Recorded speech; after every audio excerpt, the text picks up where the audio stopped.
সামনে পুজো, আর পুজোর 2 দিন মাত্র আগে আমি আসলাম হেয়ার স্মুথনিং করতে। আসলে সময় পাচ্ছিলাম না, আসবো করে আসাই হচ্ছিল না। তো আসলে আমার আসার ইচ্ছে আছে, মানে ইচ্ছে পার্লার, এটা হলো ইচ্ছে পার্লার। এখানেই আমি আসবো বলে ওয়েট করেছিলাম, ওর জন্য আমার মানে ঠিকঠাক হচ্ছিল না সময়টা বের করা।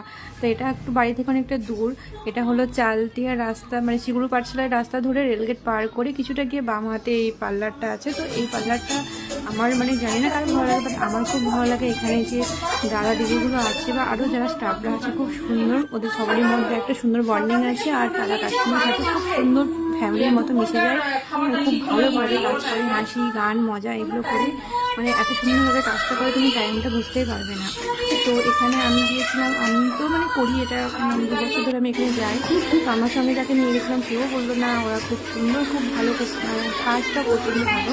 তো আমার চুলটা এত ড্যামেজ আর রাফ হয়ে গেছিলো, মানে বলার নেই। তো আমি চুল, মানে এটা আমারই দোষ, আমি চুলে যত্ন করতে পারিনি। তো এই যে ইচ্ছে যে দেখছো, তো এত সুন্দরভাবে আমার চুলটাকে যত্ন করে, মানে এত সময় দিয়ে মানে চুলটাকে ঠিক করে দিয়েছে।